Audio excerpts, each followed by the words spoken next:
Yeah, yeah, yeah. Oh, yeah.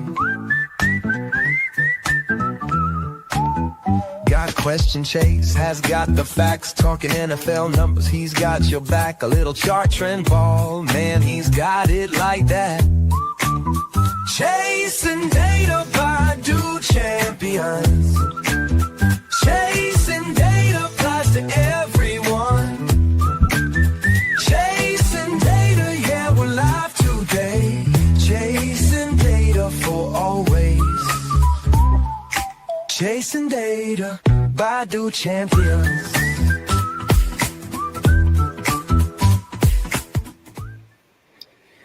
What's up, everybody? Welcome to almost the end of these power rankings. We are to teams number 4 and number 3. We've gone a long ways in this offseason, and we're going to discuss two teams tonight that have a lot of history together, to say the least. The Kansas City Chiefs and the Buffalo Bills. Like I said, we only have two teams left, so they're 4 and 3, so you can kind of guess who 2 and 1 are. If you're new to this, like I said, we've been breaking them down all off season, I should say, and you can go back and find every team 5 through 32. Every episode's uploaded.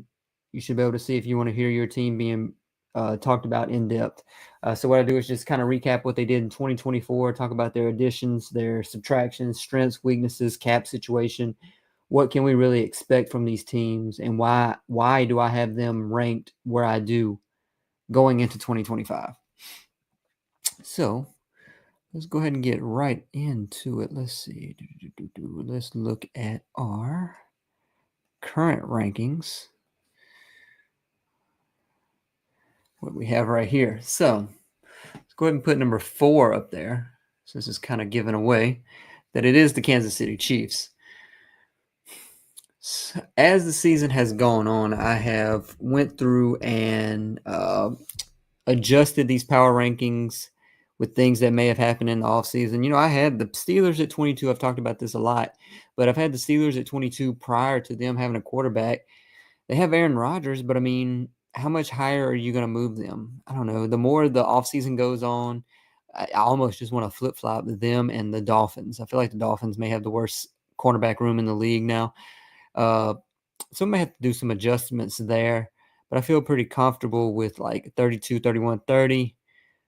Patriots still have a lot of issues, especially with their weaponry for sure. I did get Stephon Diggs. Offensive line slightly improved, but still no real dominance anywhere. Jags, what are we going to get out of Trevor Lawrence? Raiders, they lose Christian Wilkins. You know, I was thinking he may come back healthy this season, but it doesn't look like it. Jets don't have a quarterback per se, and they still have defensive holes. They have great superstars in Sauce Gardner, Quinnen Williams, and I mean, last year Jamie Sherwood came in and showed out at the linebacker position, but they don't have a quarterback, and they don't have a blocking tight end on their roster. Who else? Colts still trying to figure out a quarterback. I mean, you can work their way all the way through this. Once you get to about 10 to 6 are their own tier, maybe even 11 to 6 is one tier of teams, but then 5, 4, 3, 2, and 1, I believe, are any of those 5 teams could make the Super Bowl and win the Super Bowl, and I don't think anyone would be necessarily surprised.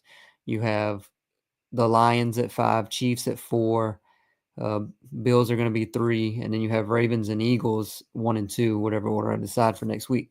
But enough about that. Let's talk about what we're here for, the Kansas City Chiefs. So last season, they were 15 and 2. They were actually 15 and 1 prior to that Carson Wentz blowout whenever the Broncos had to win to get into the playoffs, and they just demolished the Chiefs. It wasn't really a close game at all, as we all know. That kind of really skewed their point differential, but they had a plus 59 point differential, even though they were 15 and 2. That's really unheard of. That was actually unheard of. I mean, it was the worst one by any team with that record or better in NFL history. So their over-under this year is 11.5, which is quite a step back from 15 wins. That doesn't necessarily mean their team's going to be worse, but their record probably will be worse.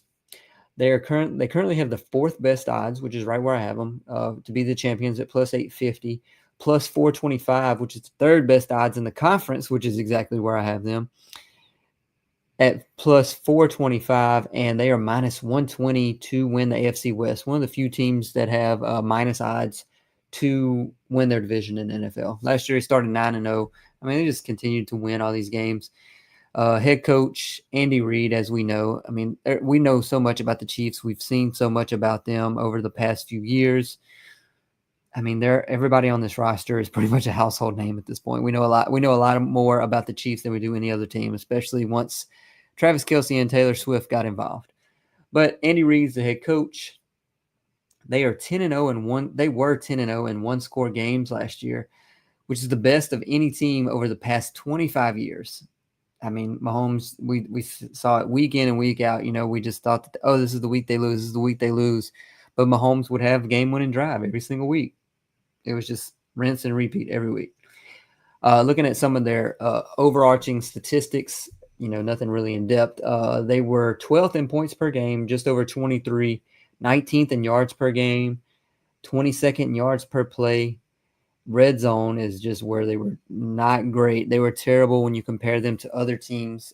They were 21st, almost 55% in the red zone scoring a touchdown. So this offense struggled. This team struggled. I mean, it was just Mahomes who put them on their back, on his back so often to get them over the hump to win these games. The run game, we're going to discuss all this in more detail, but they were 31st in yards per attempt, 3.9 yards per rush.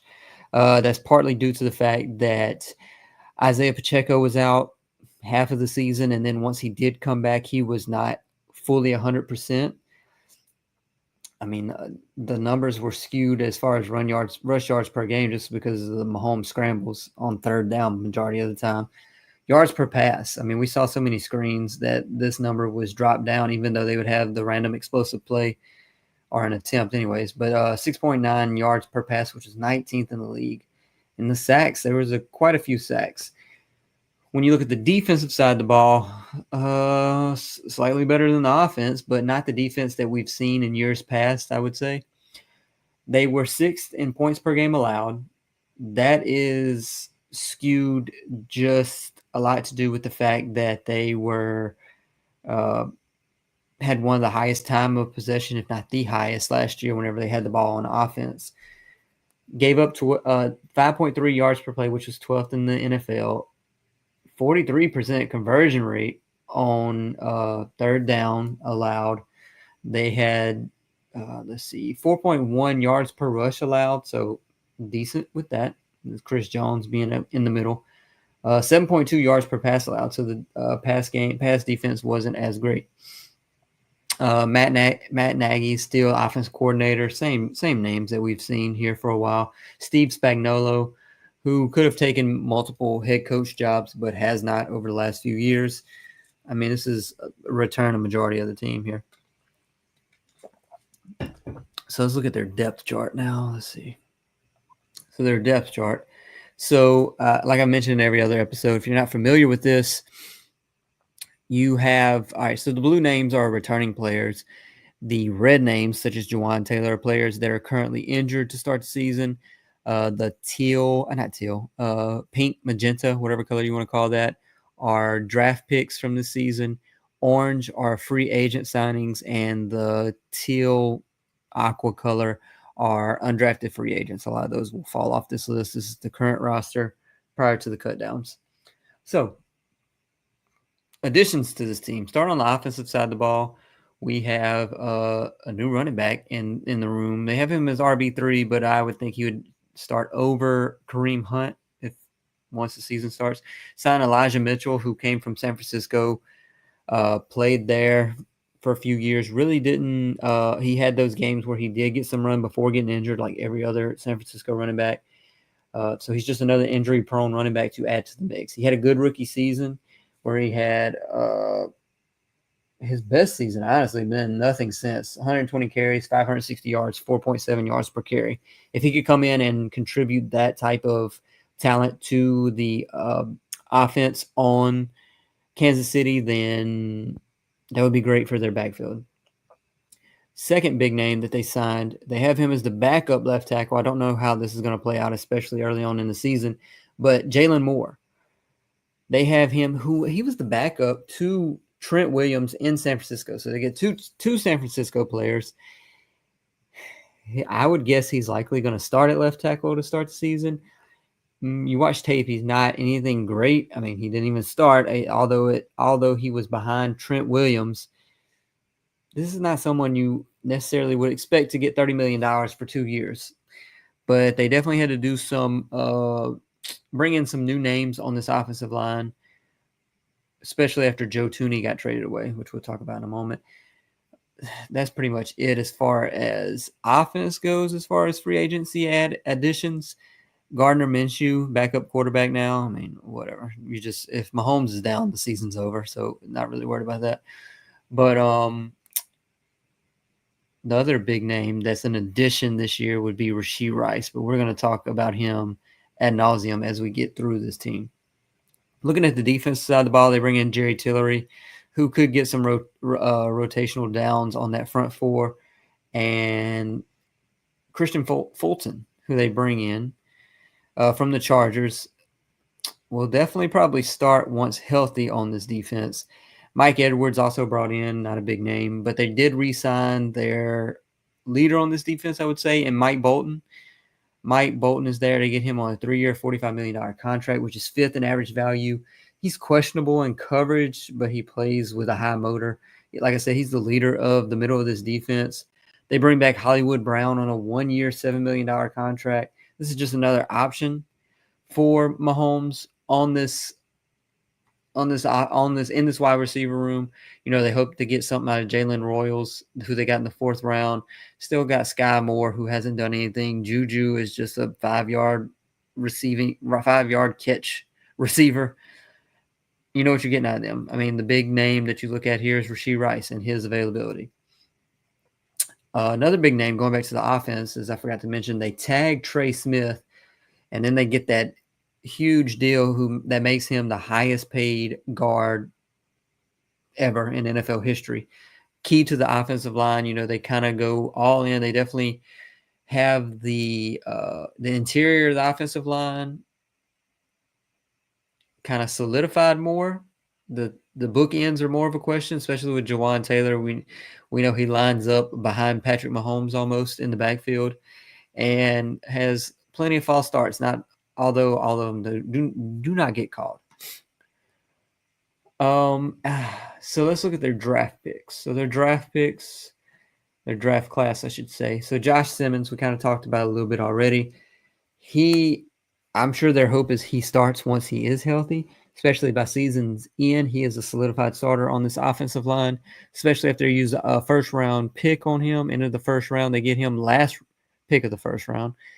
And started at 13 games at San Diego State. I had him as the 3rd offensive tackle. His comp in NFL is Teron Armstead, which is a good comp for sure. 19 games at Ohio State over the last 2 seasons. He missed most of 2024 due to that patellar tendon. No combine. One of the other knocks on him is his shorter arms, but he's quick and he takes the right angles. He's a good fit for zone-heavy schemes. I mean, he's probably they would love if he come in and was able to start left tackle, because that means he's come into camp healthy and shown that he can be great. 2nd round pick, Omar Norman Lott. I had him around, I want to say, right around this area as far as my overall rankings for the draft board. When we go back to here, they don't have him starting. I mean, he could definitely get in and work his way into this rotation on the front four, especially when you look at outside of George Karlaftis and Chris Jones, who are their 2 key pieces on that front four. I mean, these other players are not stopping him per se from getting play time, especially helping the run game on defense. They get another edge rusher in the 3rd round. Let's go back to the picture here. And Ashton Gillott out of Louisville. Get him 3 picks after Norman Lott, and then get Noel Williams, cornerback out of Cal. And I mean, like, their defense is not what it used to be. You know, Steve Spagnuolo definitely schemes up the defense to cover up a lot of issues with this team.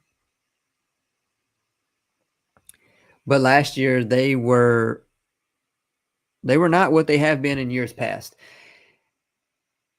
There's not the great names that you see on here. They lost Justin Reed as well, which we were going to talk about the subtractions in a moment. I mean, does Noel Williams? I mean, you never know. You could get some play time out of these cornerbacks that you draft later on, not in the first round. We'll see what happens with him. Like I said, I already mentioned some of the other ones. Jalen Royals definitely could get some play time. You look at the wide receiver room. Xavier Worthy is definitely a starter. Hollywood Brown, a deep threat, speedy. We know what he's doing, vertical routes. Xavier Worthy is more of the outbreaker type and screens. And Rashee Rice, this season is going to depend on his availability. We know that he is healthy now, but what is going to happen with the NFL and their investigation with this off the field issue where he crashed that car, hit and run, basically? The season hinges on his availability, honestly, and we're going to talk more about that. But if not, or even if he is or is not on the field, Jalen Royals may get plenty of run on this team in 2025.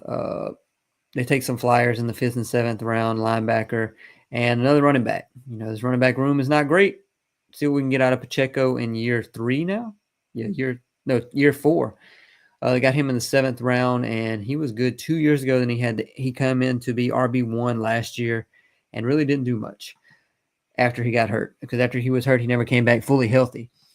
But as far as their subtractions, we're looking at the depth chart here, and the names that stick out that are no longer on this depth chart. Justin Reed, that's the main one for me. Justin Reed was basically the safety. I mean, obviously he's safety, but he was the shield basically to the back end of this defense. He really helped a lot.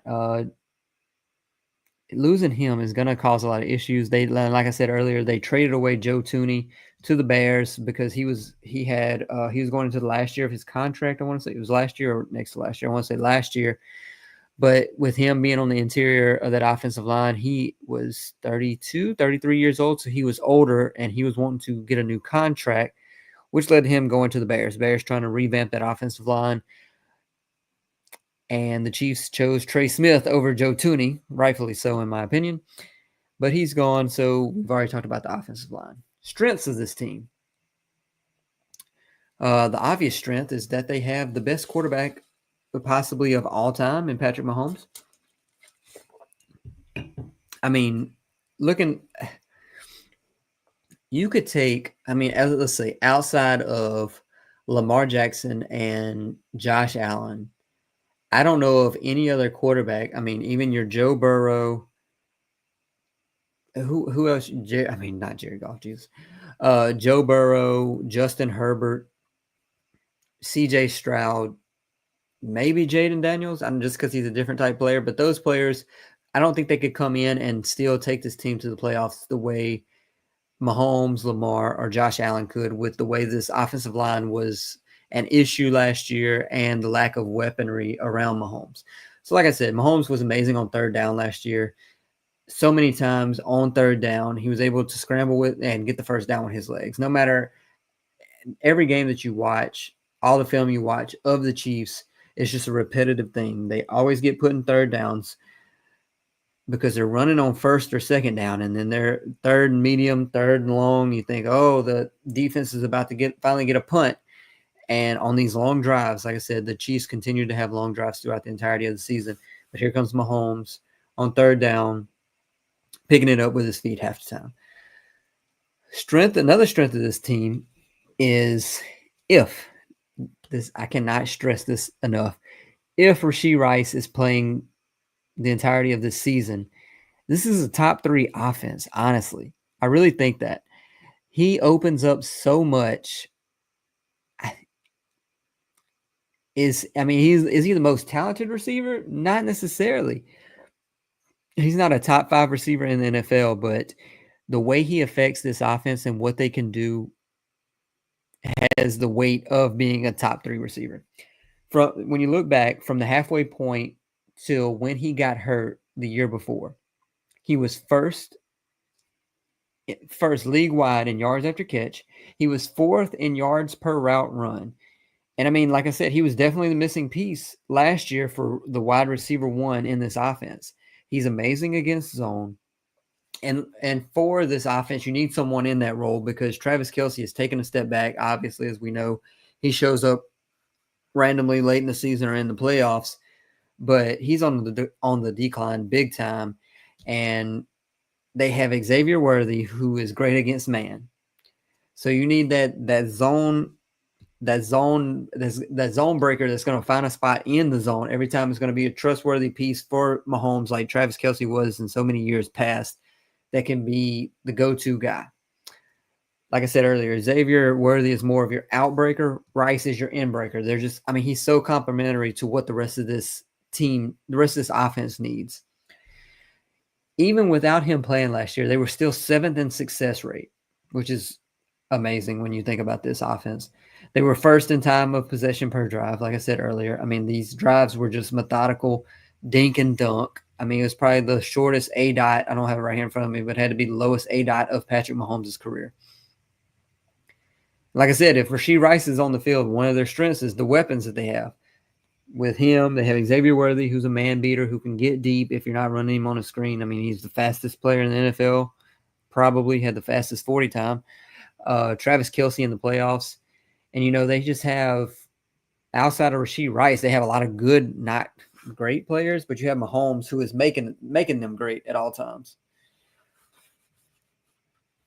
The defense.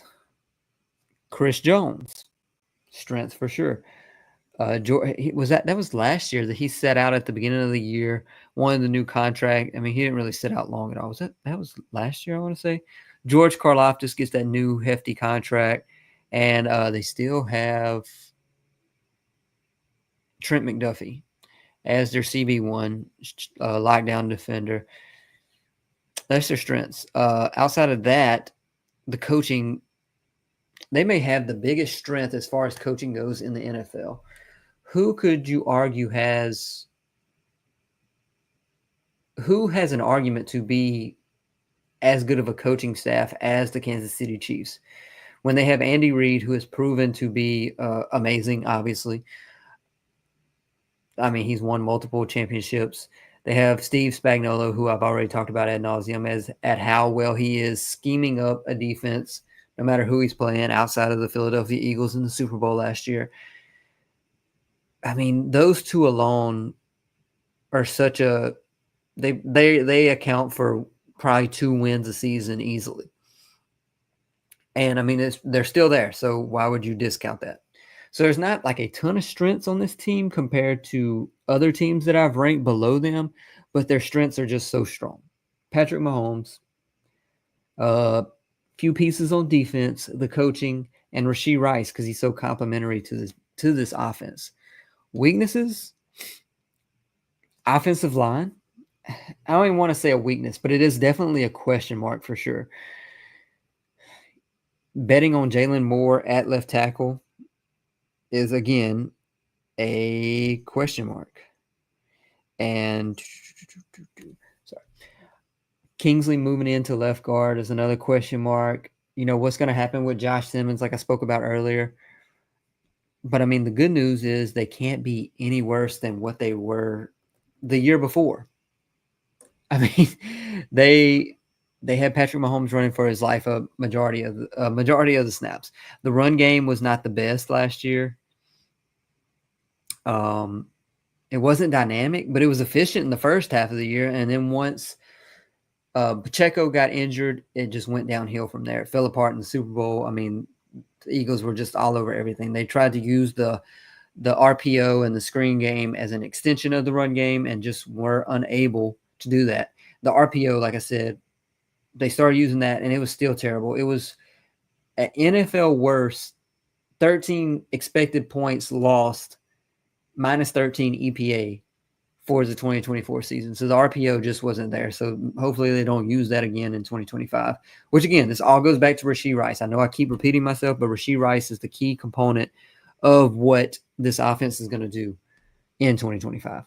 Another weakness is the number of explosive plays. Rashee Rice got to be there to open up the deep part of the field. If he's on these end breakers, can't cover Xavier Worthy and Hollywood Brown at the same time. It's going to take a lot of stress off of Patrick Mahomes and the ability to have a deep threat again. But anyway, so last year they were 28th in explosive pass rate and 30th in explosive run rate. They just did not and were not able to ever get anything going in the run game or explosiveness at all. They just struggled. We saw it. We saw his ADOT was probably the worst of his career throwing at or behind the line of scrimmage. It was kind of like the Bo Nix offense, a little bit different, but similarities for sure. Weakness last year was their health. They were 22nd in adjusted games lost on offense. So again, we've talked about it's the same things. We know what the issue was with the Chiefs. Even though they made the Super Bowl, it was all Patrick Mahomes, getting them there. But having Rashee Rice, Hollywood Brown, Isaiah Pacheco all come back 100% this year, and it's wide open for them again in the AFC. Yeah, they have the Ravens, the Bills. I mean, outside of that, I don't think anybody's going to challenge them seriously for making it to the Super Bowl, but they definitely have a chance. So, looking at their cap situation, they currently have over $300 million committed right now, which is league average. Their top contracts that they owe this year are from Mahomes, Jawan Taylor, which you don't want to hear, Chris Jones, Travis Kelce, and Trey Smith. They still have $20 million in cap space.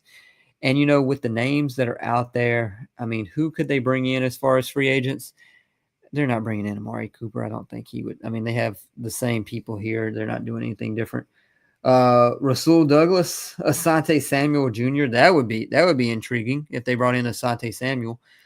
Definitely would get some run in this defense if he were brought in. He had the injury that he had. Was it shoulder injury? Had surgery.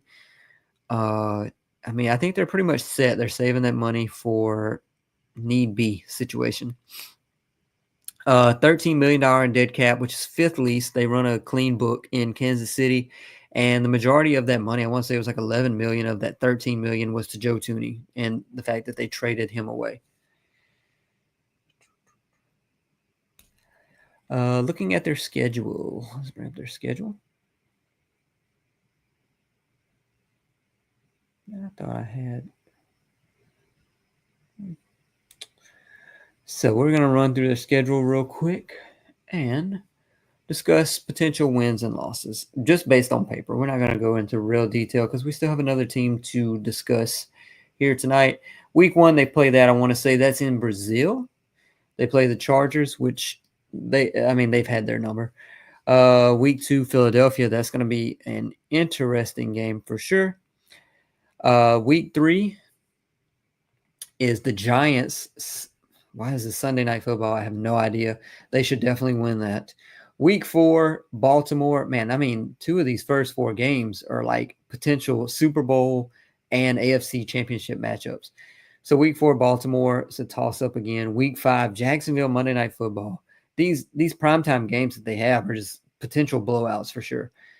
Then week 6, another potential Super Bowl matchup in the Detroit Lions, Sunday Night Football. Let's say they win, at worst, one of the 3 against the Eagles, the Ravens, and Lions. Reasonable. Week 7, divisional matchup, Las Vegas. Should be a couple tiers ahead of them. Week 8, Washington, Monday Night Football. Finally a good matchup. Still a winnable game. Week 9, at Buffalo. Whew, that's going to be a tough one for sure. I mean, their schedule is just absolutely miserable. Then they have the bye. Week 11 at Denver. Denver is much improved, so they're definitely going to give them a run for their money. Week 12, Indy should take care of them. Dallas, what's going to be made of this Dallas team by Thanksgiving? Week 14, Sunday Night Football, Houston. Week 15, the Chargers at home, Tennessee. And week 16, week 17, Denver, Christmas game. Week 18, Las Vegas. I have them right at 11-6, 12-5. That is around where I have them. And I mean, their over-under is 11.5. So I think that's spot on. They have a very tough schedule when you look at their divisional matchups. I mean, Las Vegas is the worst team in their division probably, and that's not a cakewalk for sure. Then they have 2 games against the Chargers, who were a playoff team, the Broncos playoff team, who've gotten better. Then they play Philadelphia, Baltimore, Detroit, and Houston, and Buffalo, and Washington. Like, this schedule is just terrible for the Chiefs. Also with each team, what I do, I go through, look at their roster, who has the best odds for all the awards. Mahomes currently has plus 700 odds. I want to say it was like 4th in MVP. Offensive Player of the Year, Rashee Rice and Xavier Worthy have the same odds at plus 9,000. I think a lot of that is contingent on the fact that the books do not know if Rashee Rice will be playing. Chris Jones had the best odds of Defensive Player of the Year at plus 6,000. No written odds for Offensive Rookie of the Year. Omar Norman Lott at plus 10,000 for Defensive Rookie of the Year, and Andy Reid plus 9,000. I want to say it was the worst or second worst odds for Coach of the Year, and that was, I mean, he'd have to go undefeated. I mean, we know what he is. It's nothing new. Media wants a story. Most improved player on this team is probably the run game or the health as a whole. Drop-off candidates for this team, Travis Kelce. I mean, age is finally catching up to him. And let's go ahead and end this here so we can get into the Buffalo Bills. But, with the outcomes for this team, best outcome is the offensive line is much improved from where they were last year. Rashee Rice avoids any suspension or any long suspension. Maybe it's a 4-game. If it's 4 games or less, that would be ideal for the Chiefs. So you have the offensive line improve, 4-game or less suspension for Rashee Rice. Pacheco is healthy. The run game is, let's say it's 20th best, 18th best in the league. And Patrick Mahomes is what he is. You don't really have to worry about what the defense is going to do. They can be average, and he could take this team to the Super Bowl, no problem, especially with how good this offense could be based on those scenarios playing out. But you never can discount Steve Spagnuolo and what he could do with any defensive roster. So Super Bowl is the best outcome, obviously, for this team. We've seen it time and again, so wouldn't really be a surprise. Worst outcome for the Kansas City Chiefs is that Mahomes is running for his life again. I kind of want to say last year was worst case scenario, and they still finished 15-2, but they were 10-0 in one possession games. That's going to regress somewhat back to the mean. They're not going to go 10-0 again in one possession games. If they go 5-5, 6-4 in one possession games, that takes them from 15-2 to 11-6, which is much more realistic.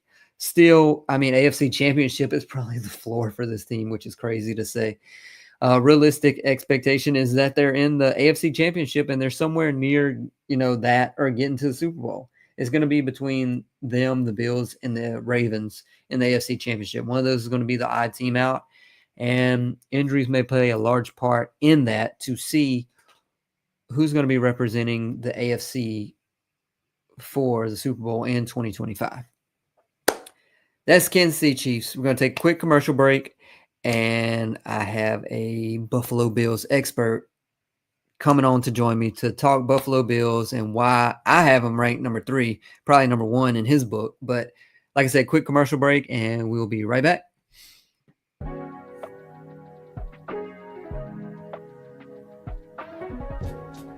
For the best Italian food in Western New York, Elliot Apollos, call 716-825-3675. The Lardon Construction Group. Fubo TV, the official streaming service of Do Champions. FanDuel, the official sports book of Do Champions. For all your summertime needs, beauty pools, as well as kayak pools. CX Chronicles, your total customer solutions focused manager. W.GG, the official energy drink of Do Champions. Hey, Sons of Erie, our artwork looks better on your walls. Hamburg Brewing, please visit our tap room on Boston State Road, Hamburg, New York. And finally, Fat Boy Surf Club for all your surfing needs.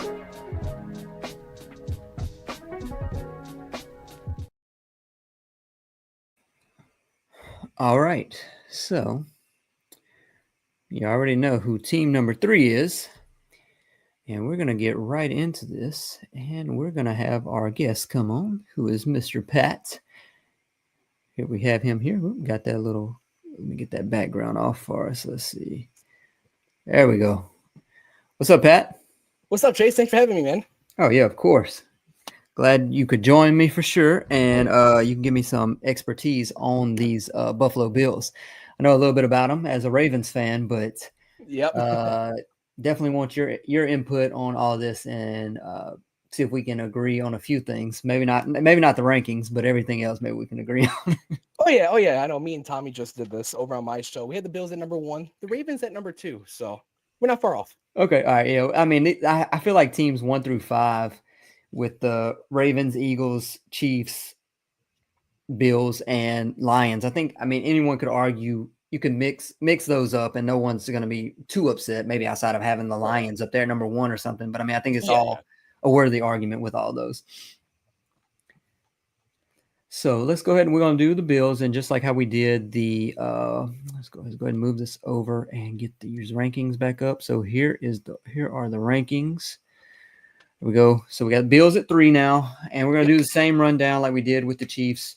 Talk about their additions, subtractions, and any input that you have, Pat. Please just cut me off. Like I said, I'm counting on you to be the expert on these Bills. I have my opinions, but you definitely know more about them. So we'll talk about what they did last season. Last season, they were 13-4. Their over-under right now is 11.5, which is right the same with the Chiefs. I could see a regression to like around 11 or 12 wins, but them being a better team for sure. They have tied for the best odds right now at the championship, being the champs at plus 600, tied for the best odds to win the conference at plus 330 with the Ravens, and they are minus 300 to win the AFC East, which is the best out of any division in the NFL, best odds for any team. Last year they started 10-2, and I mean the season. I mean it wasn't really ups and downs. I mean it was just a roller coaster ride that was just up the entire season for Bills. Getting a quick overview of this team. I'm sure everyone here that is part of Do Media, if you're watching our Do Champions, you know a lot about the Bills. But for people that don't, they were number 2 in points per game last year, scoring over 30 per game. 7th and 3rd down conversion rate, 44%. 4th down conversion rate, they were 2nd. I want to say they're probably only behind the Commanders, who had the best 4th down conversion rate in NFL history. I want to say it was like 85%. But the Bills, ridiculous, absolutely ridiculous. The Bills were 2nd at 74%, so still unheard of. And then they were just as good in the red zone, almost 70% scoring percentage once they got into the red zone. So, I mean, it just got better and better. Run game was relatively decent, much better than what they've had in years past. Yes. It was the 3rd lowest pass rate in the league, almost 51%. So definitely low. Didn't really have to. They were ahead a lot of games, so they could run the ball. You know, they were trying to eat the clock up.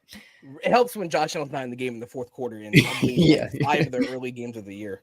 Yeah, when you see him staying warm on the sidelines, it's definitely a good sign. Walk up, Josh. The interceptions were down. There was just no turnovers from this team, and the sacks. I mean, league low in sacks. Yep. So it was just all around a good season. Defense, 12th in points per game allowed, around 22 per game. We don't need to get into all this. We're going to talk about this ad nauseum. Joe Brady's still the offensive coordinator. Bobby Babbage, defense coordinator. We know the head coach is still Sean McDermott. Yep. So that was quick. We're going to bring up this depth chart here. And like I said before, if you're not familiar with this, the blue are the names that are back from last year. Orange, yellow, whatever you want to call that, are the free agent signings. Red are players that were injured, start the season injured on the injury list. And the magenta color are the draftees, and the teal green are the undrafted free agents. Okay. So, first off, they went and got I'm not going to say a wide receiver one, an X receiver in Josh Palmer, 3-year, $36 million contract. Just tell me how you feel about him. What's your initial thoughts on them getting Josh Palmer? How is that going to affect Keon Coleman and this offense for Josh Allen? Yeah, the Bills signed Josh Palmer to a 3-year deal this offseason. And going back to the playoffs last year, not really against Denver, but against Baltimore and against Kansas City, you saw that this Bills team needed one more receiver. Yeah, we traded for Amari Cooper, but this Bills receiver room is not getting separation, not even Khalil Shakir. If we did get separation, it was just Khalil Shakir. Now the Bills guy like Josh Palmer, who is excellent at getting separation, as he's one of the league's best, I believe. And you're starting to see that in training camp now, as Josh Allen has spoke about Josh Palmer, saying how easy it is to throw him the ball and how fast he's in and out of his cuts. He breaks well. So I think overall, I know I talked to Matt about this, or Matt Diger about this yesterday, and we truly do believe you're going to see Khalil Shakir at the wide receiver 1, Josh Palmer wide receiver 2, Elijah Moore wide receiver 3, and Keon Coleman wide receiver 4. Oh, wow. Wow. But now you got Keon Coleman, who had a bad day at training camp, day 1, but the last 2 days he has looked back up to par, and his routes have looked extremely well. So that wide receiver 2 battle is a real thing in Buffalo. It's going to be interesting. I mean, as an outsider, and like I said, as a Ravens fan, I mean, it was kind of good. I don't want to say that too loud, but to see Keon struggle or not be what some people thought he could be in his rookie year. Yeah. I mean, I just don't know. I mean, it wasn't really much for me watching him, looking at Keon Coleman to say, oh, I feel really good about his year 2. He's going to take a big leap in year 2. Like, I mean, you compare him to some of the other rookie receivers that we've seen over years past, these first round picks. I mean, he's a second round pick, but I mean, these early round picks, I should say, they come in and just excel in year 1. I mean, the wide receiver 1 off from week 1, and it just was never there with him. So I'm curious to see how Josh Palmer really opens up this offense to help them out. So do I. And the thing about Keon Coleman, just very quick, is the first 5 weeks of the year, he was an average receiver. He looked like a rookie receiver. And then finally that week 6 game against Tennessee, when he had his first 100-yard game, I believe he had 2 touchdowns that game, carried the momentum over against Seattle, and then carried the momentum over again against Miami. Then he suffered I believe it was a dislocated wrist. So he only played in 13 games last year. So I do agree with you. I would like to see more of a sample size. Mm-hmm. But you did see other receivers like Ladd McConkey and Brian Thomas Jr. make more of an impact right away. For sure. And even Xavier Worthy. Yeah. So we'll see what happens with that. So continuing on with the offense, like you said, they have Elijah Moore too. So they have so many free agent signings. Whenever I did my offseason free agent signing ranking, basically ranking all the offseason transactions, I had the Bills at number 1. And that was not me trying to be a homer for the network or anything like that. It was just they went out and they were, some teams go out and they have, I don't know, they just make ignorant or stupid decisions. And it seemed like everything that the Bills did, it was like, oh, they are doing this to fill this hole. They are doing this to fill this need. It was just one thing after another. And I mean, when you continue, like I said, they got Josh Palmer and Elijah Moore to help the wide receiver room. So, I mean, that they lose Mac Hollins, and I mean, I think they get better. They get better in the wide receiver room for sure. But, they re-signed Ty Johnson, 2-year, $5 million contract. He was so key. I mean, like the play where he catches it in the back of the end zone was late in the season. I don't remember who they were playing. Was it a 4th down play? It was like 4th and inches or something, or 4th. Ooh, Josh Palmer last year. No. Sorry, Ty Johnson. Ty Johnson. Oh, Ty Johnson. Yes, it was against Denver in the playoff game on a 4th down, 20 yards out. That just sticks in my mind. And I mean, like them having him back, they extend Khalil Shakir. This is all the reasons why they were the top ranked team for their offseason transactions. They get Khalil Shakir, which was 24th in average value at the time of signing. They extend Josh Allen, which was 19.7% of the cap. And as time goes on, those numbers are just going to get smaller. It's going to be a smaller and smaller percentage of the cap as years go by. So it's going to look better as each year goes on. So, I mean, with the offense, I mean, they were already great, arguably the best offense, and I mean, the rich just get richer. I mean, it is what it is. I mean, there's not much, if it's not broke, don't fix it. Then they fix the minor parts with the wide receiver group. But when we flip to the defensive side, they just, I mean, like I said earlier, they knew where all their issues were at, and they continue to just attack those issues. They get Joey Bosa. I just hope he's healthy. If they could just put him in bubble wrap from now till week 16, like don't even play him. Just get him ready for the postseason. And then once it's here, unleash him. Just unleash him. He had 9 starts last year. We all know health is his biggest issue, but his ceiling is so high. And I mean, the Bills need front 4 pressure. I mean, it's one thing that they needed, and if they can just get that out of him, that would go a long ways. How do you feel about the Joey Bosa addition? And I mean, any of these free agency signings that they had? Yeah, looking at the Bills' defensive signings, you look at guys like Joey Bosa, a guy who has had his best games of his career against Kansas City. Seems like same thing with Josh Palmer, Mhm. and I think Brandon Beane, the Buffalo Bills GM, learned from the Von Miller signing not to put all your eggs in one basket and sign Joey Bosa to a 1-year kind of a prove it deal. Because yes, he only played in, I believe you said it was 9 games last year. Yeah. And if he can stay healthy, especially with the Bills running they run, I believe, the highest rotation on the defensive line. They rotate their defensive line the most. And that will benefit Joey Bosa. I know Bobby Babbage said today they see Joey Bosa as a 3-down guy. But Okay. obviously, you want to keep him healthy for the playoffs and everything like that, because that's when we need them. Because our defensive line and defense is fine in the regular season, but come the playoffs, I mean, even against you guys, our defensive line did nothing. I mean, they stopped Derrick Henry for the first 3 quarters, but the fourth quarter came, and it's like our defensive line didn't know how to play football.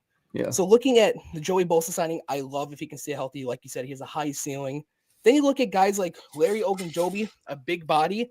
And then you look at guys like Michael Hoyt as well, who's a unicorn. I mean, there's one play of his career where he lined up at cornerback to lock up DK Metcalf, forced an incomplete pass. And but those two are suspended for the first 6 games of the year with a PED suspension. Yeah. So they're going to be out for quite some time. But the Buffalo Bills, I've said it all offseason, this team has seen where their weakness is, and they have now seen Kansas City lose twice in the Super Bowl in 2020 to Tampa Bay. And what did? They pinned their ears back and got to Mahomes. And the Eagles did the same exact thing. Yep. And now I think the Bills are trying to replicate that formula. Yep. And I mean, you talk about the suspensions. Honestly, it has zero impact on this team or their outcome, because the regular season, they could be a wild card team and it doesn't really matter. I mean, I fully do not expect them to be a wild card team, but I mean, it's just like the season starts. We all know the season starts for the Bills once they get to the playoffs. And I mean, we know that they're going to make it barring some terrible injury to Josh Allen or something. So, I mean, those suspensions, while noteworthy or won't really have a huge effect in the grand scheme of things, in my opinion, They bring back DeMar Hamlin. It's going to be a competition. I mean, you can speak more of this between he and Derek Forrest. Is that who they brought in? Cole Bishop, our second-year player we drafted in the second round last year. Oh, okay, sorry. Okay. No, you're okay. Yeah, Derek Forrest, we signed this offseason as well as kind of a guy who can battle a Cam Lewis, a DeMar Hamlin, even challenge Cole Bishop. All Bills fans kind of knew going into this year that they expected Cole Bishop to be the starting safety alongside Taylor Rapp. Yes, the Bills did re-sign DeMar Hamlin because he knows the system, knock on wood, if there's an injury, or if DeMar Hamlin just outright beats Cole Bishop in camp, you put the best safety out there, obviously. Yeah. But so far, the first 3 days of camp, Cole Bishop has gotten the start. Okay. He's been starting with the first team throughout all of practice. I know DeMar Hamlin and Derek Forrest have both gotten in there, but none of them have gotten the reps that Cole Bishop has with the first team. Gotcha. Let's see, lost my spot. They extended. I mean, we're going back to these extensions. Like I said, number one offseason team for a reason. Terrell Bernard, 4-year, $50 million. Greg Russo. It's just like they remind me of the Eagles in the sense of the Eagles are always and still are the team that get ahead of the curve. Like it might be, we're paying this guy early, but they're always right about these players. And I feel like them getting ahead of the curve on Terrell Bernard and Greg Russo is just going to shore up the core of this team for years to come. I mean, did you have any issue with them doing what they did, or were you on board with those extensions as well? I'm definitely on board with the Christian Benford signing Khalil Shakir, Terrell Bernard, and Greg Rousseau. I was kind of wondering how they're going to afford to pay all of them, but you get guys like Benford, who I think is very underrated. And with the contract he signed, I know other corners are getting, more money than him already. He was not even a top 10 paid corner, I believe, at his position when he signed that extension. Mm-hmm. So they were all good signings. They worked out for the players and for us. And obviously they're keys to our team. That's our foundation. I'm all for it. And then, I mean, they got Trey White back. I mean, I don't know how much of a contributor he's going to be, but he is back on the roster.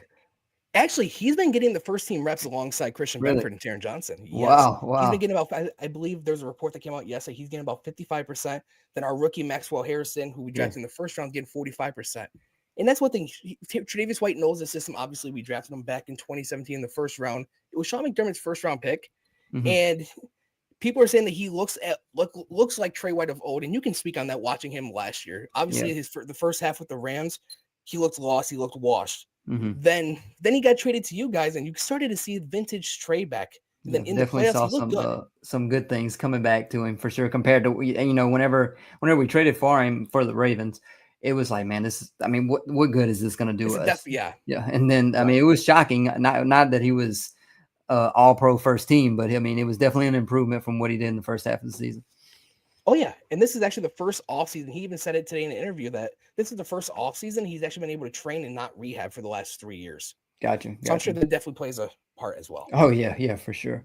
And Right. like you said, you mentioned Maxwell Hairston. Let's go straight into the draft class. So here are all the draft picks that they made. First round, they go with Maxwell Hairston. Like you said, his comp. Sorry, I had him as CB5. Let me say that. He had the fastest 40 time out of anyone in the combine this year, 4.28. So extreme speed, extreme athleticism. And I mean, I feel like for people who were not like draft junkies or NFL junkies, prior to the draft, you may have not known his name, but like once he ran that 40, he was a household name for people that was paying any attention to the draft. I mean, he just shot up the draft boards thereafter. He had 3 pick sixes. When was that? Just last year, I believe, or in college. I believe that was in his college career. I believe he had 2 last year. So I mean, his speed. I mean, his breakaway speed definitely shows up once he does get his hands on the ball for sure. You see when you watch tape, you see him jump the routes with ease, and I mean, it's just all related to his athleticism. I mean, do you expect him to? I mean, I would guess the goal is they drafted him, and by season's end, for him to line up opposite of Christian Benford, or what, I mean, to be that CB2, or what you think? As right now, with the way he's looking at camp, I do expect it to be Tre'Davious White, Okay. but I wouldn't be surprised, if the Bills get up by 10, 15 points in the fourth quarter, which they tend to do. Yeah. Then you see Maxwell Harrison get some extended playing time, and then Brandon Beane, after we drafted Maxwell Harrison, said that Maxwell Harrison is a matchup piece. He never said to who, but we all know last year in the AFC Championship game, Xavier Worthy was running right past our corners. Nobody could keep up with him. And I think Maxwell Harrison was a piece to beat Kansas City. Mm-hmm. But I do expect Tre'Davious White to start the season, though. Gotcha. With him knowing the system, being the veteran. You talk about Xavier White, and I don't know how you feel about this, but as an outsider for the Bills, like I feel their playoff losses, I want to say, I had to find where I had looked it up, but I want to say like their last, I don't know, 4 or 5 losses in the playoffs, they've given up like 30.5 points per game or something. So it's been like 32.5, yes. Like their defense has been the issue. So I was glad to see for the Bills that they drafted Hairston. They went defense. They went that cornerback route in the first round. So am I, yes. Second round, they get TJ Sanders. And have I been hearing good things about him in camp?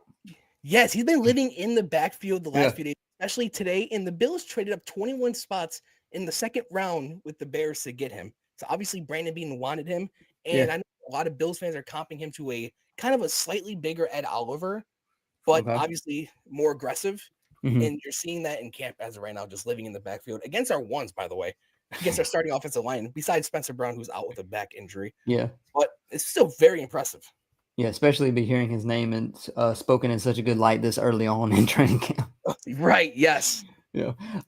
Then their third round pick, they get, I guess they probably got 2. I mean, am I wrong in saying they got the 2 biggest, maybe the 2 athletic freaks, especially on the defensive side of the ball, outside of Nick Emmanwori, but definitely the 2 biggest, or 2 of the biggest risers on the draft boards from the combine, in getting Landon Jackson alongside Maxwell Hairston.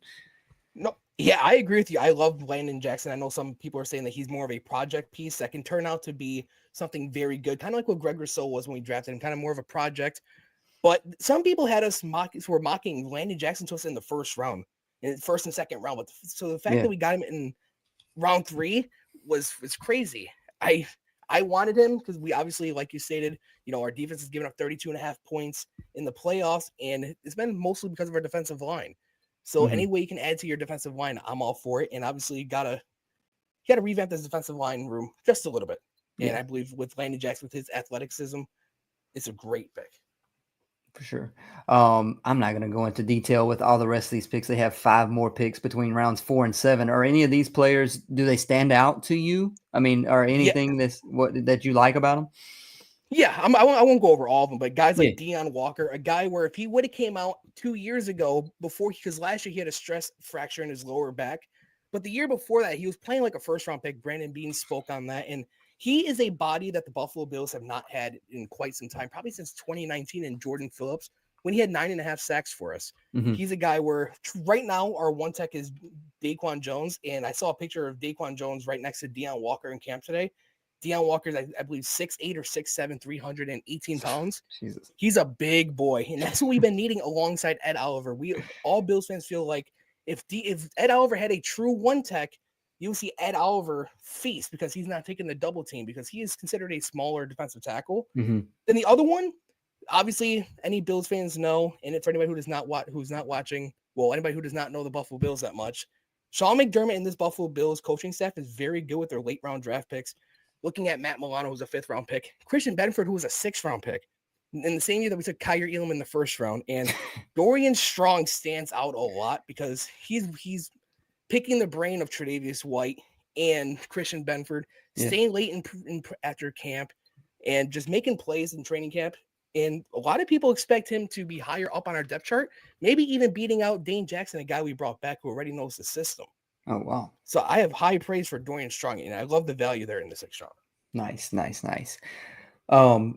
Going back to their depth chart, I just want to talk about their subtractions. We talked about all these additions that's ad Kansas City. nauseums. We had so many additions for the Bills. The two of note, and you can speak if there's any more, were Amari Cooper, who had a not so great year, and Von Miller, which was kind of expected as an outsider looking in. I expected that to happen. But are those huge losses to you? To me, they're not really going to be too much of a game changer. No, I would have said Amari Cooper and Matt Collins would have been, but Amari Cooper really didn't do much for us. His best game, obviously, he had a touchdown week 1. Well, week 6, his first game with the Bills against Tennessee, kind of, sizzled off a little bit. And then against the Rams, a game we lost in a shootout, a classic. He had 14 targets and I believe like 70 yards that game. He had a nice catch against Kansas City, but didn't really make an impact. But he did open up guys like Khalil Shakir. And I think, but now with us having Josh Palmer and Elijah Moore, it kind of washes out what Matt Collins did for us, and as well as Amari Cooper. For sure. And then Von Miller, he was a guy who started the year off strong, then got suspended, then kind of sizzled off, but he was always getting to the quarterback. He was always forcing pressures. I believe there's a stat from last year where he led the NFL in pressures from like week 11 on, but he just couldn't get home.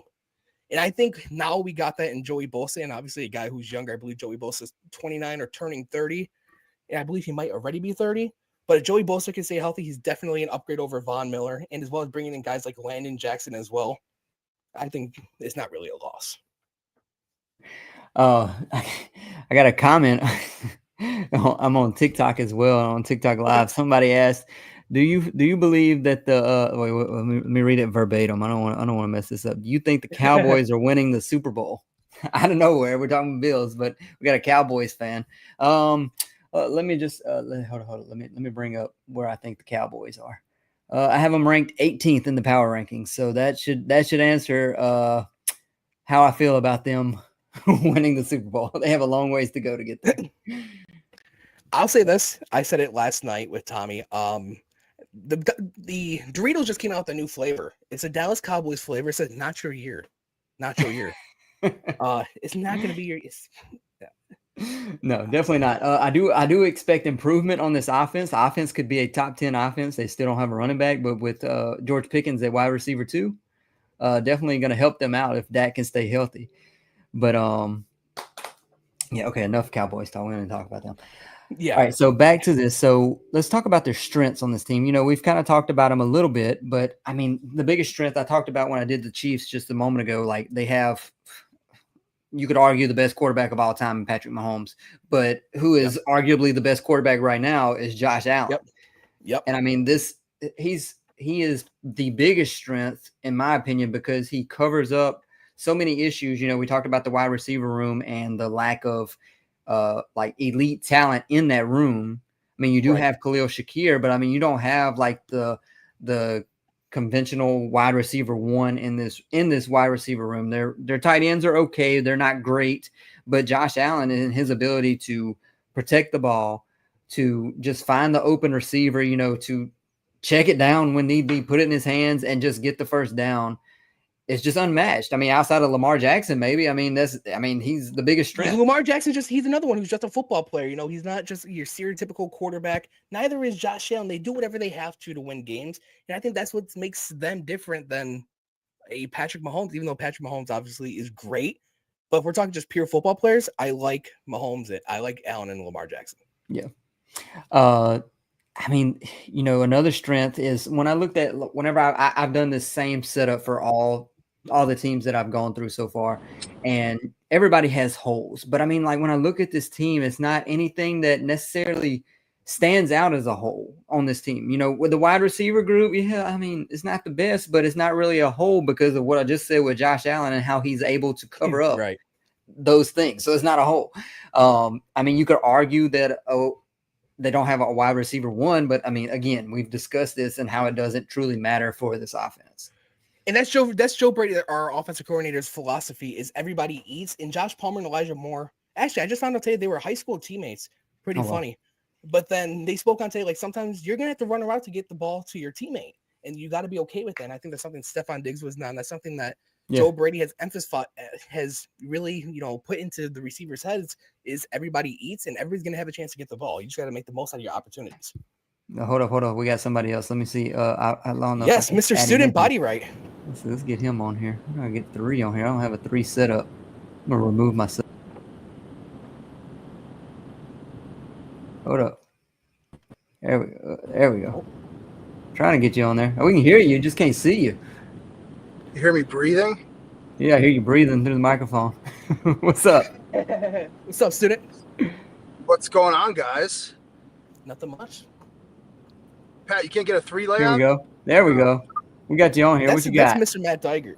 He's the master behind that. Master of ceremonies. So, guys, first of all, I want to thank you guys. Great show tonight. I'm actually just leaving Butch Roll's alumni Bills charity event. It was an awesome thing. Sorry, I'm driving right now. It was a great event. We had Doug Flutie there. Mr. Teddy Cottrell was there, who will appear on Third and Manageable briefly tomorrow, as well as a full interview next Saturday. We had Gabe Northern there, who will appear on Third and Manageable tomorrow as well as our guy Woody Ribick, former 37-year head of equipment for the Buffalo Bills. But we didn't take too many victory laps with breaking the red helmet. That's information we had 2 weeks before. We do appreciate everybody, all the love we got. And, I thought it was great the way Trainwreck handled it because they do have a valuable, real source. And their information was half correct thus far. The only liberty they decided is the red helmet wasn't happening, which just proud of everybody at the network that we didn't shell them because Trainwreck's just – they're good for enterprise. They're good for the fandom. They're good for people that, want to learn some of the inside stuff. But a little breaking news, Chase, that I wanted to put on your podcast. We offered out this rendering as the next Buffalo Bills uniform. I could say with absolute 1,000% confidence, that is not the new uniform coming out. That is not the new uniform in any capacity. I have that in informal, good information. I will be releasing more of what I know tonight and in the coming days. Hopefully we get a couple more eyeballs knowing that we were dead on with the red helmets. I put out today that Dalton Kincaid is wearing a new helmet. Something we spend a lot of time on. A segment on Third and Manageable called Off the Rack, sponsored by Fat Boy Surf Club. Equipment changes you should care about.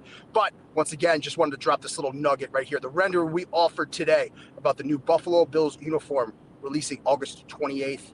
This is not correct. This is not very close. So just a little nugget I wanted to offer up to you guys. As I know, as the information comes in, I'll be releasing more tweets tonight. Great, guys. Great show. Awesome. For any of the viewers, you guys hear it first. It's about to go on Twitter now. Have a great show, guys. Thank you, student. Thanks for hopping in. Good to be Appreciate